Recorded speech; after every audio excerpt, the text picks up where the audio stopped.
오늘 본문의 말씀은 복 있는 사람 앤 천국인. 오늘 말씀에는 제가 복 있는 사람이라는 메시지가 나오면 영상으로 보던 이 자리에 참석을 하신 여러분들이 천국인이라고 선포하셔야 됩니다. 그때에 사단 마귀 귀신의 세력들이 우리의 바짓가랑이를 붙잡고 발목을 잡고 이 땅에서 낙원을 이루자고 하는 것을 강하게 선포하여 내어 쫓을 수 있을 줄로 믿습니다. 나의 현실이 어렵고 막막하고 답답함에도 복 있는 사람, 천국인이라는 선포 앞에 가장 극적으로 낮은 자를 들어 하나님의 높고 위대하시고 완전하심을 보이는 하나님의 손에 붙들림 받는 천국인 되시기를 주님의 이름으로 축원합니다. 최근 대한민국을 대표하는 팀에서 큰 사건이 일어났습니다. 제가 보기에는 작은 사건인데 하도 뉴스마다 떠들어서 그냥 큰 사건이라고 말을 해보았습니다. 일명 하극상이었습니다. 이 하극상은 순번이 아래에 있는 사람이 윗사람, 후배가 선배, 후임병이 선임병에게 저지르는 일을 하극상이라고 합니다. 이들 집단은 실력을 최우선으로 선발하는 집단입니다. 그래서 후배들이 선배들을 비웃고 조롱하는 듯한 행동이 늘 일어날 수도 있는 단체입니다. 2002년 월드컵 이후에 선배님이라고 부르는 호칭을 이 필드, 이 경기장 안에서는 이름을 부르도록 한 감독이 그렇게 교육하였습니다. 뒤에 선배님, 후배님 하면 늦잖아요. 그래서 선호! 이렇게 부르면 박! 이렇게 부르면 바로 패스를 하고 슛을 하는, 그래서 승리를 맛보는. 그런데 최근 국가대표들의 공동생활 가운데 일어난 사건으로 선배 선수가 다치는 일이 일어났고 이 일로 인해 정상치 못한 경기를 치루었고 결국 큰 실패를 맛보게 되었습니다. 오늘 말씀에서 이야기를 꺼내는 것은 하극상을 벌인 사람이 아주 어린 아동기 때부터 외국에서 훈련을 받아 한국인이지만 한국인의 정서와 맞지 않은 행동을 했다는 것입니다. 그리고 이를 참지 못한 선배의 충고에 이어 제압이 들어오자 이내 폭력이 이루어졌다는 것입니다. 겉모습은 한국인이지만 그의 생각과 그의 습관과 마음은 외국인과 다를 게 없는 자유로운 모습입니다. 오늘 우리 본문에서는 천국인, 즉 다시 말하면 그리스도인이 태어난 본향이라면 어떤 모습인가 라는 것에 대한 가르침입니다. 물론 예수님이 직접 가르치는 직강입니다.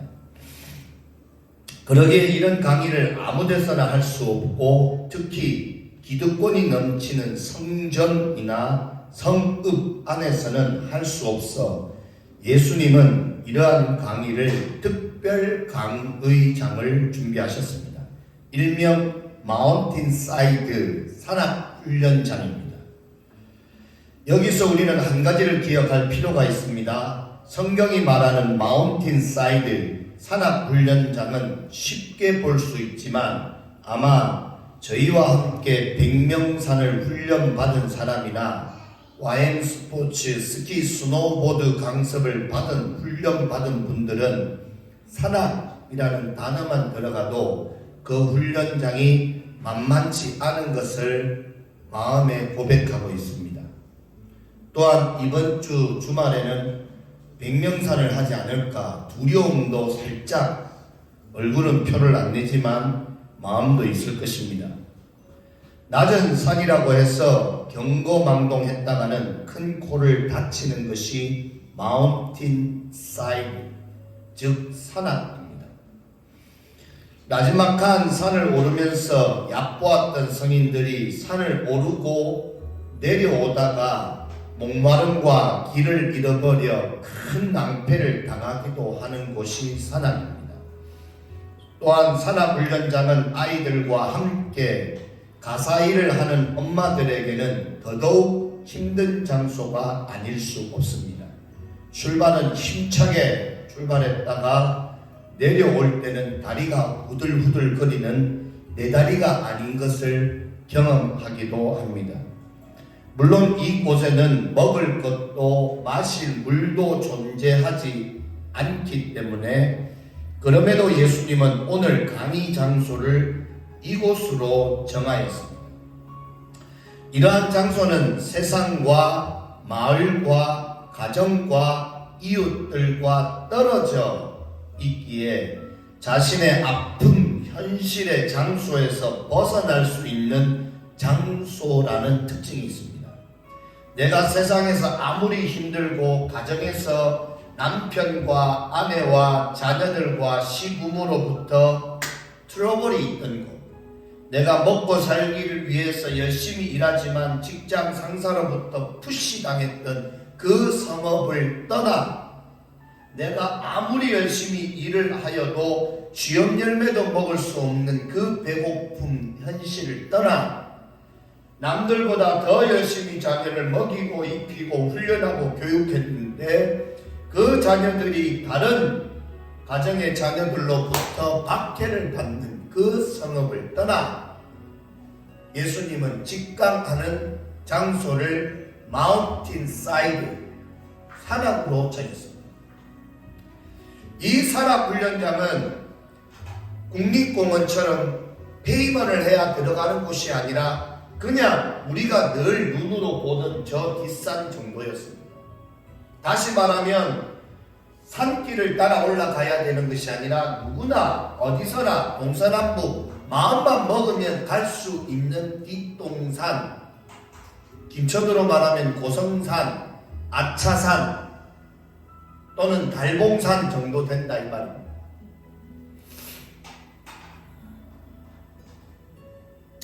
그러기에 이러한 장소는 우리의 현실에서 좀 벗어나 자유할 수 있는 곳입니다. 그래서 사람들은 경제적 어려움이나 사람들로부터 고통을 당하면 지금도 사람들이 산을 찾곤 합니다. 그래서 우리는 어디에서 가르침이 이어지느냐도 매우 중요한 부분임을 기억할 필요가 있습니다. 이렇게 마운틴 사이드로 장소를 잡은 예수님은 학습자들을 기다리십니다. 여기에 제자들은 부지런히 예수를 따라 나옵니다. 어디로요? 산으로. 1절 다 같이 한번 읽으시겠습니다. 시작. 예수께서 무리를 보시고 그 다음에 어떻게 하십니까? 산에 올라가 앉으셨습니다. 그리고 그런 예수님 앞으로 제자들이 나오게 됩니다. 그러면 무리들과 떨어져 예수님의 제자들이 예수님께 나오는 강의자입니다. 이는 예수님이 먼저 올라가시고 제자들은 그런 예수를 찾아 산으로 올라간 모양새입니다. 결국 예수님은 다시금 무리들 팬클럽으로부터 구별되어짐을 보여주시는 모습입니다. 우리가 여기서 기억할 것이 이것입니다.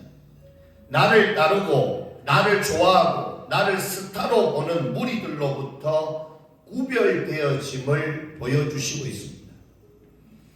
그리고 이렇게 따라온 제자들을 향해 드디어 예수님은 입을 열어 가르치시기 시작하십니다. 예수 직강, 예수 특강입니다. 특강의 제목은 복 있는 사람 하면 제가 천국인 이렇게 해달라고 주문을 했잖아요. 다시 복 있는 사람. 천국인. 제가 이렇게 또박또박 복 있는 사람 이렇게 템포를 하면 천국인 이렇게 템포를 좀 맞춰주시면 좋겠어요. 다시 한번 복 있는 사람. 천국인. 그렇죠. 감사합니다. 여기서 한 가지 예수 사관학교에 들어오기 위한 입학 전형이 있는데 바로 구별됨입니다. 뭐라고요? 구별됨. 초등학교를 들어가기 위해서 선제 조건이 있고, 중학교를 들어가기 위해서 초등학교 졸업장이 필요하고, 고등학교를 들어가기 위해서 중학교 졸업장이 필요한 것처럼 여기 예수사관학교에 입학하기 위해서는 그 전제 선제 교육이 필요하고 조건이 있는데 그것이 바로 구별됩니다.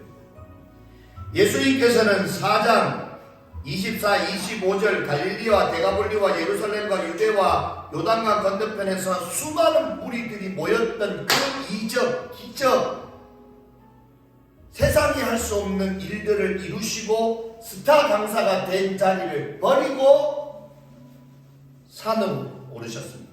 마운틴 사이드. 거기는 사람들이 예수님께 바치는 물건, 예수님을 따르는, 예수님을 추앙하는 그런 환희의 소리도 없습니다. 외롭고 쓸쓸한 그 왜 하필이면 산으로 오르셨냐면 구별됨. 너희가 섰느냐? 너희가 성공했느냐? 너희가 남들보다 우월하느냐? 조심해라. 바위에서 자신의 몸을 떨어뜨려 죽은 자는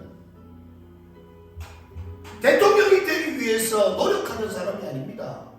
이미 대통령의 직위를 이룬 사람입니다.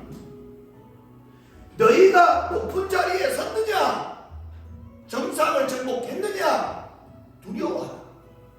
조심하라. 경고합니다. 그것을 예수님께서는 예수사관학교에 오려고 하는 너희들은 입소식을 하는데 이 마운틴 사이드 훈련 장소에 올 때 너희에게 필요한 것이 구별됩니다. 두고 와라. 그래서 예수님께서 제자들에게 뭐라고 이야기하십니까? 두 벌 옷도 가지지 마라.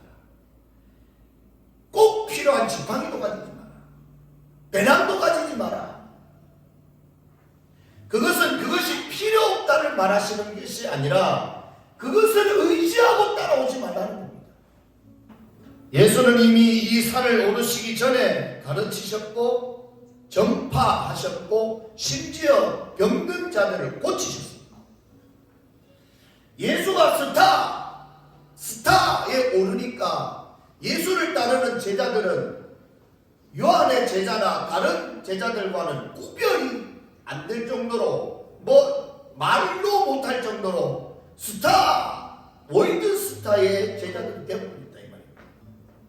그래 제자들이 막 어깨 뽕이 뽕뽕뽕 5천 스타 정도 되지 않겠습니까? 야 내가 예수 스타의 제자야.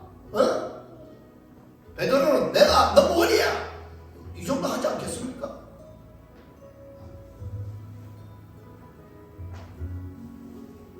하지만 예수님께서는 천국인 네가 월드스타가 되기 전에 네 스스로 천국인이냐 이것을 점검하기 위한 첫 번째 훈련 장소. 수많은 무리들로부터 스타 강사가 된 예수. 4장 24절로 25절 한번 읽어주시겠습니다. 시작. 사람들이 모든 앓는 자, 곧 각종 병에 걸려서 고통당하는 자, 귀신 들린 자, 간질하는 자, 중풍 병자를 데려오니 그들을 고치시더라. 갈릴리와 데가볼리와 예루살렘과 유대와 요단강 건너편에서 수많은 무리가 따르니라. 그냥 스타 강사 정도가 아니라 월드 스타 강사가 되어버린 것입니다. 이 정도 되면 연봉이 세계 최고를 찍을 것이고 사람들의 행동은 그의 열광적이었을 것입니다. 그런데 여기서 예수의 제자들은 어떻게 될까? 자신들이 이런 월드스타 강사의 제자라고 하면 그 부와 명예뿐 아니라 사람들을 통제하고 의기양양하지 않겠습니까? 조금이라도 월드스타를 가까이에서 보려고 뒷돈을 주고 아부를 하고 등등 벌어지지 않겠습니까? 한 도의 도지사가 되어도 그 많은 일들을 주물딱 하는데 그 정도 되지 않겠습니까? 월드스타뿐 아니라 그의 제자들에게도 이목이 집중되는 모양새였을 것입니다. 그런데 이러한 현장을 벗어나 산으로 오르신 예수는 복 있는 사람, 천국인에 대한 정의를 강의하기 위해 구별된 장소를 찾으셨다는 것입니다. 그리고 자신을 따르는 행동, 자신들의 빛나는 자리를 내려놓고 예수로 나온 것입니다. 그리고 예수님의 직강이 시작됩니다. 3절을 다 같이 읽어주시겠습니다. 시작. 심령이 가난한 자는 복이 있나니 천국이 그들의 것이며. 복 있는 자 천국인입니다. Blessed, 복을 받은 자는 그 심령이 가난하여진다는 것입니다. 일회성이 아닙니다. 심령이 가난하여지는 것은 연속성입니다. 지속성입니다. 어제의 복으로 오늘을 살아갈 수 없고 내일 염려는 내일 해야 하듯이 오늘의 복이 오늘을 살아갈 수 있는 힘이 된다는 것입니다. 이렇게 복을 받은 자는 심령이 가난해진 자는 다른 사람의 아픔과 고통을 함께 아파해 줄 수 있고 함께 울어줄 수 있고 함께 엎드려 줄 수 있는 자리라는 것입니다. 4절을 다 같이 읽어주시겠습니다. 시작. 애통하는 자는 복이 있나니 그들이 위로를 받을 것이며. 복 있는 사람 천국인입니다. 없는 자를 보면 애통하고 아픈 자를 보고 애통하고 심지어 물질을 가졌지만 그 영혼이 불쌍해 애통하는 자라는 것입니다. 누가요? 복 있는 사람 천국인. 이런 자에게 하나님의 위로의 손길이 다가와 주시며 그 눈에 눈물을 닦아주시는 것입니다. 이런 만짐을 받은 자가 어떻게 강팍하여질 수 있고 나의 부와 나의 명예와 나의 욕심으로 살아갈 수 있겠습니까? 그 손길을 간직하며 그 손길에서 잠들고 그 손길에서 휴식을 취하고 그 손길에서 살아가게 되는 것입니다. 이것이 우리 인간이 누릴 수 있는 최고의 행복, 최고의 기쁨, 최고의 감사가 아니겠습니까? 그래서 이런 손길에 만진 바 된 자는 5절 다 같이 읽어주시겠습니다. 시작. 온유한 자는 복이 있나니 그들이 땅을 기업으로 받을 것이며. 복 있는 사람 천국인입니다. 이런 자가 사는 나라, 이런 자가 주인인 땅이 복을 받는 것입니다. 그래서 온유한 자 옆에는 사람이 모이고 은혜가 넘치고 사랑이 넘치고 나눔이 넘치게 된다는 것입니다. 온유한 자가 땅을 기업으로 받았으니 얼마나 많은 사람들이 함께 누리고 함께 일하고 함께 기뻐하고 함께 수확의 기쁨을 누릴 수 있겠습니까?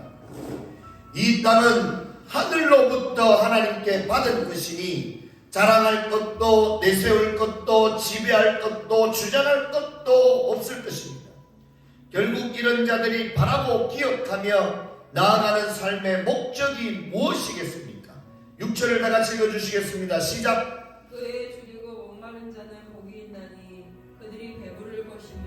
복 있는 사람 천국인입니다. 교회에 사람이 많이 모인다고 해서 교회 건물이 크다고 해서 자만하지 않는 자, 자신을 따르는 무리가 많다고 해서 교만하지 않는 자, 늘 의에 줄이고 늘 목이 마른 자, 이들에게는 세상이 줄 수 없는 목마름이 있기에 말씀을 사모하고 은혜를 갈급해 하는 것입니다. 그래서 세상에서 가진 것이 많아도 따르는 사람이 많아도 천국으로 이민을 준비하며 강구하는 자들입니다. 세움을 받았다고 여겨질 때 과감히 그 자리에서 내려와야 합니다. 그렇지 않으면 마귀는 그 마음의 틈을 이용해 내가 하나님이 될 수 있다고 유혹의 메시지를 끊임없이 보내게 될 것입니다. 아무리 높은 자, 아무리 많은 땅을 소유하고 아무리 따르는 무리가 많아도 의에 줄이고 목마름으로 나아가면 배부름을 받게 된다는 것입니다. 이때 어떻게 해야 할까? 어떻게 하면 교만하지 않을 수 있을까? 7절을 다 같이 읽어주시겠습니다. 시작. 긍휼히 여기는 자는 복이 있나니 그들이 긍휼히 여김을 받을 것이며. 복 있는 사람 천국인입니다. 고아와 타국인을 배려하는 마음, 배우지 못한 자들을 돌아보는 마음, 헌금을 드리지 못하는 자를 기억하는 마음, 이러한 마음이 긍휼히 여기는 자의 마음이 아닐까. 다른 사람의 티는 보면서 나의 눈에 들보를 보지 못하면 안 될 것입니다. 자신의 눈에 들보가 있는 사람은 결국 모든 사람들이 티처럼 보일 것이기 때문입니다. 자녀의 나쁜 행동은 결국 부모의 눈에 들보 때문이라는 것입니다. 그래서 우리는 늘 너 때문이 아니라 나 때문이라고 늘 고백하며 살아가야 하는 것입니다. 남편이 점심때마다 찾아와 밥을 먹고 아침에 눈을 뜨면 자꾸만 안으려 하면 남편이 병원에 가봐야 하는 것이 아니라 아내가 이뻐서 그런 것이기 때문이라는 것입니다. 이러한 마음과 결심으로 살아가게 되면 이들은 이내 마음이 깨끗하여짐을 느끼게 될 것입니다. 8절에 보니까 마음이 정결한 자는 복이 있나니 그들이 하나님을 볼 것이며 복 있는 사람 천국인입니다. 결국 세상을 탓하며 살아가는 사람이 아니라 나의 잘못을 고백하며 살아가는 자의 마음은 이미 천국을 맛보며 살아가는 삶이라 할 수 있을 것입니다. 이런 마음을 가진 자와 함께하면 싸움도 시기도 질투도 모두 흐려지고 사랑만이 남게 됩니다. 결국 세상의 아픔과 고통은 너로부터 시작하여 나로부터 바뀌게 된다는 것입니다. 이런 자가 살아가는 공동체, 사회는 어떻게 될까? 9절에 화평하게 하는 자는 복이 있나니 그들의 하나님의 아들이라 그름을 받을 것이며 복 있는 사람 천국인입니다. 결국 너로부터 시작된 싸움이 나로부터 화평을 이루게 된다는 것입니다. 네가 은혜를 받아야 세상이 바뀌는 것이 아니라 내가 복을 받으면 세상이 바뀐다는 것입니다.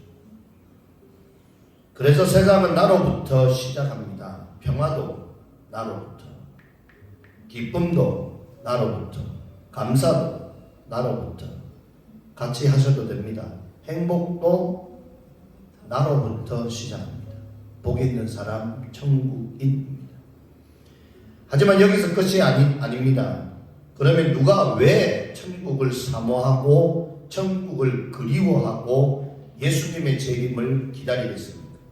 그냥 이곳 천국 같은 곳에 영원히 살지 말입니다.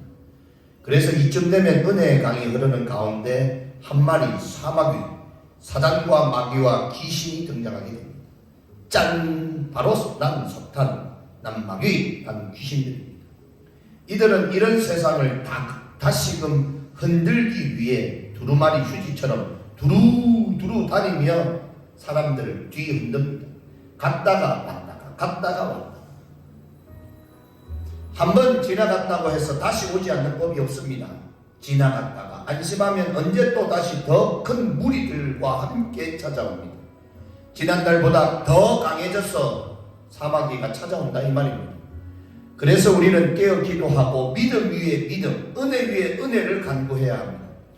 아니 기도를 쉬지 않아야 한다는 말입니다. 이 땅을 정복하고 잘 다스렸으면 이제는 지키기 위해 기도하고 깨어 있어야 한다는 것입니다. 우리의 신앙은 부모로부터 물려받은 땅, 마음의 밭, 옥토를 지키기 위해 깨어 기도하며 수고하고 노력해야 한다는 것입니다. 아군을 늘리기 위해 기도의 군대를 만들고 찬양 특공대를 조직해야 한다는 것입니다. 그렇지 않으면 언제 어디서 어떻게도 모르게 적군 사마귀가 침투해 들어올 것입니다. 철동 수비 완벽 보안입니다. 10절 다 같이 한번 읽어주시겠습니다. 시작. 그를 위하여 박해를 받는 자는 복이 있나니 천국이 그들의 것임이라. 복 있는 사람 천국인입니다. 그런데 여기서 한 가지 특이점이 있습니다. 심령으로 시작해서 화평하게 하는 자는 진행형입니다. 지속형이면 박해는 과거형이라는 것입니다. 이미 받은 것을 말합니다. 다시 말해서 이미 의를 위하여 박해를 받은 자 천국인이라는 것입니다. 네가 박해를 받았느냐? 천국인이다. 네가 지난주에 박해를 받았느냐? 천국인이다. 네가 지난 토요일날 박해를 받았느냐? 천국인이다. 그래서 우리는 천국인으로서의 삶을 살아야 한다는 것입니다. 너는 천국인이기 때문에 대한민국에 살지만 천국인으로서의 삶을 살아라. 너는 지금 받는 박해, 네가 지금 당하고 있는 고난 중에서도 복 있는 사람, 천국인, 너는 이미 복 받은 자로서의 삶을 살아내라 이 말입니다. 이것이 복 받기 위해 따라가는 것이 아니라 이미 복을 받아 누리는 자의 삶을 살아라 이 말입니다.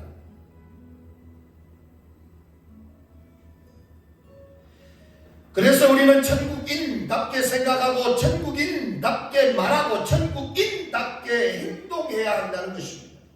그래서 아무리 사마귀 사탄마귀 귀신 군대를 일으켜 덤벼도 쫄지도 말고 두려워하지도 말고 강하고 담대하게 천국인답게 말해야 한다는 것입니다. 이것이 진정한 고수 아니겠습니까? 천국인. 내가 나가 싸울 힘이 없어도 괜찮습니다. 내가 일어날 힘이 없어도 괜찮습니다. 천국인 말하면, 천국인이 선포하면 천사들이, 천군 천사들이 대신 나가 싸우고 대신 맞붙어 준다는 것입니다. 전쟁은, 싸움은 하나님께 속하여 있는 하나님 손바닥 안에 싸움이라는 것입니다. 그래서 북한이 뭐라고 해도, 중국이 뭐라고 해도, 러시아가 뭐라고 떠들어도 우리는 강하고 담대하게 말하고 선포해야 한다는 것입니다. 이에 우리는 깨어 기도하고 깨어 선포해야 하는 것입니다. 이런 자들이 믿음으로 기뻐하고 믿음만으로 행복해하는 삶을 살아낼 수 있는 것입니다. 복 있는 사람, 천국인. 지금 복 있는 사람 천국인의 싸움은 나의 싸움이 아니라 하나님의 싸움이라는 것입니다. 11절 나같이 읽으시겠습니다. 시작. 나로 말미암아 너희를 욕하고 박해하고 거짓으로 너희를 거슬러 모든 악한 말을 할 때는 너희에게 복이 있다. 천국인이 누리는 복입니다. 이 말을 다시 하면 욕먹으며 복이요, 복이 있는 사람 천국인. 박해를 당하면 복 있는 사람 천국인. 억울한 누명을 씌우면 복 있는 사람 천국인이라는 말입니다. 우리 좌우로 이렇게 인사하시겠습니다. 지금 당하는 고난은 당신만 당하는 것이 아닙니다. 시작. 너무 길죠? 제가 다시 한번 읽어드릴게요. 지금 당하는 고난은 당신만 당하는 것이 아닙니다. 지금 당신이 당하는 고통은 당신만 당하는 것이 아닙니다. 지금 당신이 당하는 고통은 당신만 당하는 것이 아닙니다. 12절 기뻐하고 즐거워하라. 하늘에서 너희의 상이 크다. 천국을 가고 안 가고의 문제가 아니라 이미 천국인들은, 복 있는 사람 천국인들은 천국에서 어떤 상을 받을 거에 대한 것이지 내가 천국 들어간다 만다가 아니다 이 말입니다. 세상에서 망해서 죽든 세상에서 예수님 오셔서 죽든 이미 천국인으로서의 삶이 결정됐다. 이미 이 고난의 길, 고통의 길, 험난한 마음, 이길 수 없는 싸움으로 보이는 이 길을 먼저 걸어가신 자들이 있다는 것입니다. 그리고 그들의 최후는 승리요 면류관, 금은 보석의 상급이라는 것입니다. 할렐루야. 오늘 또 하나의 상급을 받으시는 여러분들을 축복하고 응원합니다. 모든 영광 하나님께 하나님이 하십니다.